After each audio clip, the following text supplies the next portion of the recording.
11 000 адамга жумуш орunu ылайыкташылган текстил фабрикасынын курулушу 2018 жылы башталган.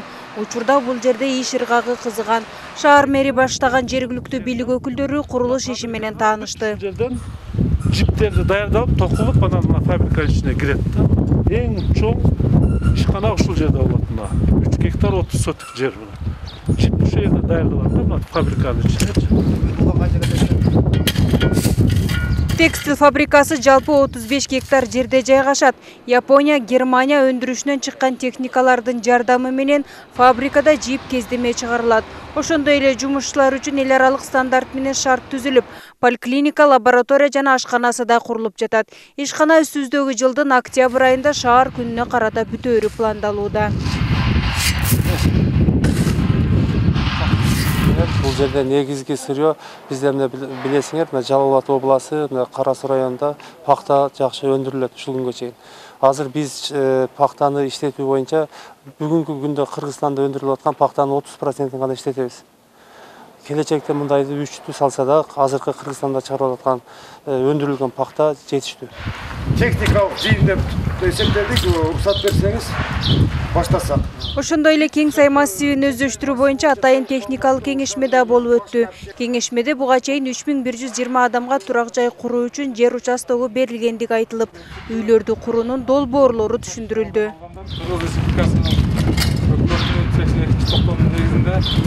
Ошларына 500 гектар жер жеке турган пункттарга берилген. Үйлөр аянты боюнча 80, 120, 150 квадрат метр болуп куруу пландалды. Эң негизгиси жарандар узак мөөнөттүү ипотекалык шарт менен ала алат. Биз азыр Ош шаарындагы бардык банктар менен макулдашып сүйлөшүп атабыз. Андан сырткары курулуш компаниялар менен макулдашуу иретинде иш алып барып жатабыз. Өзүңүздөр билесиздер, биздин азыркы акча каражаттары депозиттик эсепте турат эмеспи? Ал эми банктардын депозиттик ипотекалык баасы 15%га чейин. А биз депозиттик коюп аткан сумма демек 11-10,5%. Демек ошол айырманы гана төлөп, демек азыркы 4%дан ашырбай, узак мөөнөттүү ипотекалык насыя алып, ошол үлүчтүү курулуш жобосунун негизинде. Анан кийин өз баасында үй куруу мүмкүнчүлүгү аз жарандарыбызда мүмкүнчүлүк болуп турат. Аз айлык алганда жобосу жумушу жок. Мэрдин айтымында мындагы жашоочулар үчүн канализация, газ, электроэнергия тартылып, бардык шарттар түзүлөт. Кең Сай массивине бүт шарттар түзүлүп берет. Бул 1 жыл 2 жылдын ичинде боло турган иштер болуп атат да. Эми мен дагы ушул мүмкүнчүлүктөн пайдаланып, мына сиздер аркылуу ушул Кең Сай массивинен жер алган жарандарыбызга кайрылат элем, ушул келип биздин турак жай куруу департаментине келсеңиздер, мындай түшүндүрүү иштерин жүргүзүп, эгер биз менен иштешебиз десеңер, мына ушул долбоорду көрүп, эгер жактыра турган болсо, анан эл эң негизгиси макул боло турган болсо, ушул биз ушул ишке киришишибиз керек болуп турат да. Бул долбоор ийгиликтүү ишке ашса, Кең Сай массиви 2 жыл аралыгында жаңы Ош шаарына айланат. Феруза Ашымбаева, Айбек Үсөнұлы, Ынтымак. Отделкасы өчпөйт, жана дуалга окшоп патерлер сынбайт, 5 немес жакшы. Азыр күнү ошо 4% келет. Энергия буга иштеп чыгат, да? Бул да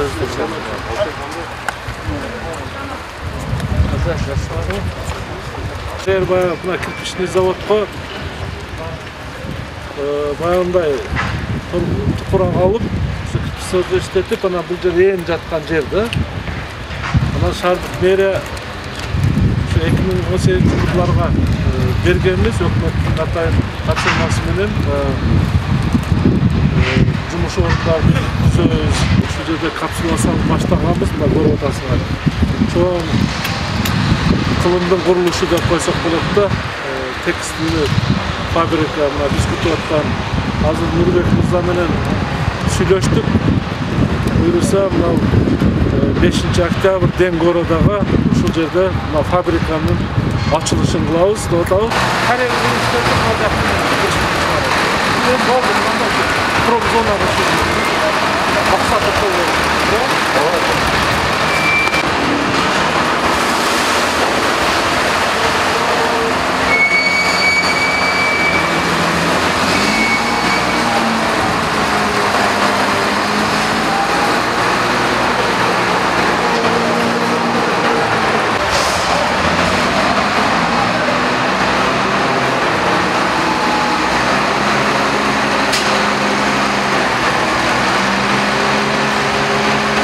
гектар 30 соток жер. Здание. Bir zdание. 265'ke 110 да. Елдерге ұрып береді. Баяғындай. Азыр 3 hektar 65 соток. 3 гектар 30 соток. біз Турциядан ұрып берді. Өзü 3 hektar 30 sotuk жерде. Мына фабрикаға бүт ушул жерден жиптерди даярдалып, токулуп, анан мына фабриканын ичине кирет да. Эң чоң ишкана ушул жерде болот мына. 3 hektar 30 sotuk жер мына. Жип ушул жерде даярдалат да, мына фабриканын ичине.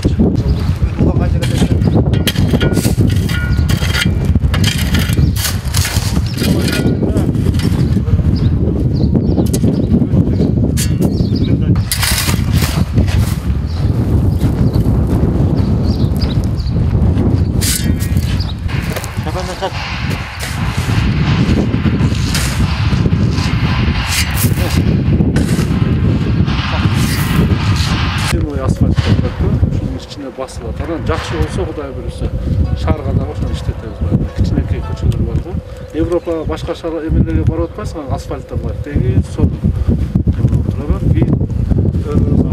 Эме болсо сапаттуу да болот. Құдай бұйырса ошондой асфальттарды актымен булар алып келип койсо шаарга да иштете баштайт. Мына мал баккатар. Техникалық жиын деп есептедік, рұқсат берсеңіз баштасақ. Бірінші сөзді Кеңсай массиві бойынша толық маалыматты ошағының башқы архитекторы Алтынбек Аскербековичке берсек. Саламатсызбы, Талабек Асылбекович, дейін қатысушылары. Өзіңіздерді белгілі болғандай, Қырғыз Республикасының үкіметінің 82 топтамының негізінде ошыларына 500 гектар жер жеке тұрғын үй бөлігінде бөлінген трансформация. Шаһардың ел планына қарасақ, жалпы 42 гектар, жана бұның шаһардың ел планына лайық негізгі бағытта тұрақжай үйлер жана мектептер. Бүгінгі күнде 3 түрлі тұрақжай үйлер ұсыныстап жатабыз. Бүгінгі күнде елден талабына лайық 80 аз айлық алғанда же болмаса жұмысы жоқ деген бұл жерден ошондай айла жоқ келіп алған жерлер бар, жер берилет деген. Анан биз ушунал Нурбек мырза менен сүйлөшүп, ушундай бир долбоор даярдатканбыз да. Эми мына азыр бүгүн массалык маалымат каражаттар да турат. Биз элге келечекте ушул мына бир типтеги мындай үйлөрдү жасап берип, анан элге ыңгайлуу шарт беришибиз керек да. Азыр ушул жерлердин өзүнүн ар бир жаранында 5 сотуктан жер, 6 сотуктан жер берилген. Biz eğer hazır ушундай долбоорду даярдатып элге сунуштабасак, даяр сунуштабасак, ар ким өзү келет да бирөөсү кичинекей үй салат, эптеп салат, пакса менен салат, анан мына жак бир башкача эле бир мындай айыл типтеген болуп калат. Мына өзүңөр көрүп атасыңар, азыр бүт мына айлар чыктык, шаардык мэрия мына 2 жылдан бери президентибиз мына региондорду аймактарды өнүктүрүү жылы, быйылкы жылды санариктештирүү, балдарды коргоо жылы деп дагы кошуп атат да. Ошонун алкагында биз мына ишкерлерге шарт түзүп берүү боюнча президент тапшырмасы менен ушу жерлерди бердик шаардык мэриячы. Мына эми азыр мына баардыгыңар күбө болуп атасыңар, кандай сонун кылымдын курулуштары. Бул ачыла турган күндөр алыс эмес. Мына октябрда мына 6 здание ачылып, 4,5 миң адам жумуш орду менен камсыз болот да. Камсыз болот. Толук. Ошондо ушул биздин жарандарыбыз, азыркы келген жарандарыбыз.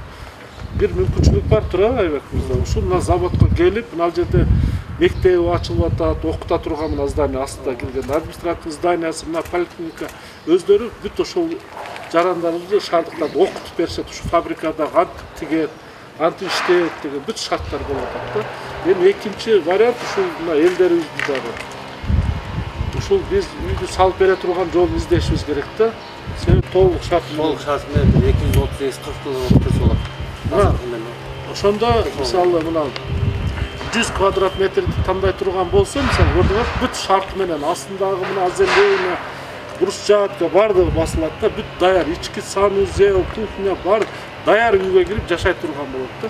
$240 тегереги деп атат. Бул эми да.